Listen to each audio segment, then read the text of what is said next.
Assalamualaikum warahmatullahi wabarakatuh. Kembali lagi dengan Bu Riril dalam layanan bimbingan dan konseling. Materi kali ini yaitu mengetahui otak manusia, yaitu membedakan otak kanan dan otak kiri.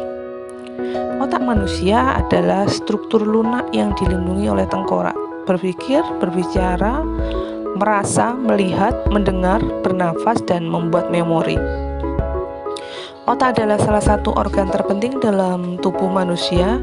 Bisa dibilang otak adalah mesin penggerak tubuh karena otak bertanggung jawab dalam berbagai fungsi yang kompleks, mulai dari emosi, gerak tubuh, pemikiran, penyimpanan memori, perilaku, hingga kesadaran.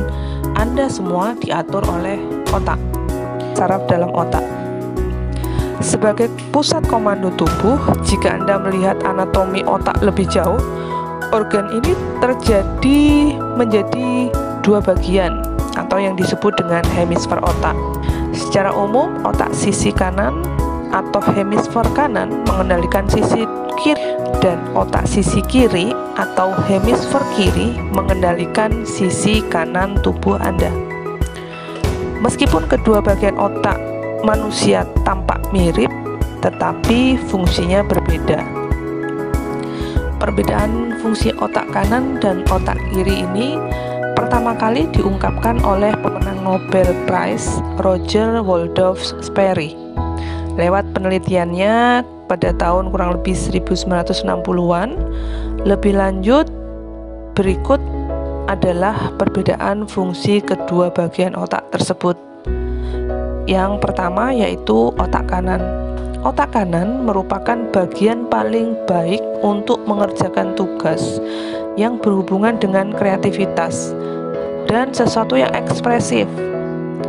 Beberapa hal maupun kemampuan yang erat kaitannya dengan otak kanan yaitu EQ, emotional quotient, musik, warna, kemampuan mengenali wajah orang lain, mengekspresikan emosi, membaca emosi orang lain, seni, intuisi, imajinasi, kreativitas, menafsirkan informasi visual dan spasial. Contohnya belajar tentang peta, navigasi, dan lain-lain. Orang dengan otak kanan yang lebih dominan lebih suka memvisualisasikan sesuatu dibandingkan memikirkannya dalam bentuk kata-kata. Selain itu, mereka juga lebih bisa melihat sesuatu dari sudut pandang yang lebih luas dan cara berpikirnya yang lebih bebas. Oleh karena itu, seorang yang dominan menggunakan otak kanan cenderung menjadi pemikir yang bebas dan kreatif. Adapun jika cedera otak terjadi di sisi kanan otak, gerakan lengan dan kaki kiri, area visual yaitu penglihatan di kiri dan atau pendengaran di telinga kiri mungkin terpengaruh. Demikian juga emosi. Yang kedua yaitu otak kiri. Sementara itu, otak kiri berfungsi untuk mengerjakan tugas-tugas yang sifatnya logis. Bagian otak ini dinilai lebih mampu mengerjakan sesuatu yang berhubungan dengan IQ, bahasa, logika, pemikiran kritis, angka-angka, analitis, penalaran, kemampuan berbicara. Kemudian sesuatu yang berkaitan dengan hal-hal logis, fakta.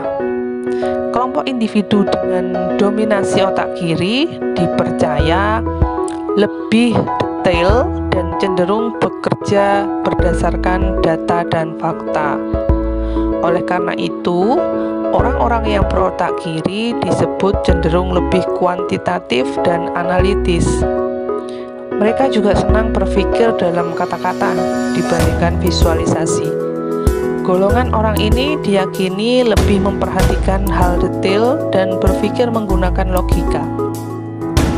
Jika otak sisi kiri Anda mengalami cedera, kemampuan bicara dan gerakan di sisi kanan tubuh Anda umumnya akan terpengaruh.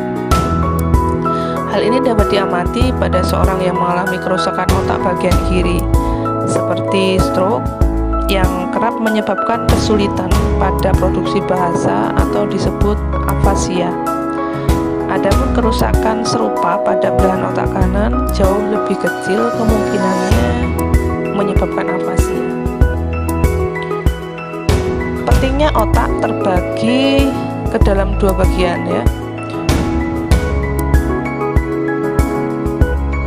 Penelitian yang diterbitkan di jurnal Neuron pada 2017 menyatakan otak akan lebih mudah dan efisien jika setiap bagian dikhususkan untuk melakukan tugas tertentu.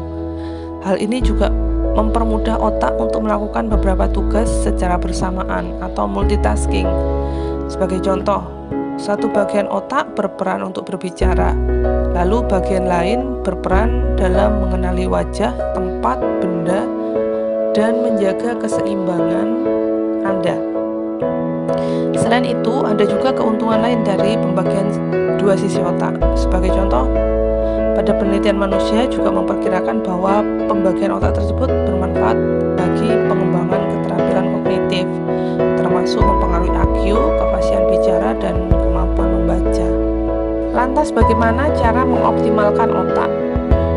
Membiasakan untuk selalu diulang, kemudian memperagakan, biasakan rapi, teratur, dan disiplin, mengerjakan sesuatu yang disenangi atau belajar menyenangkan.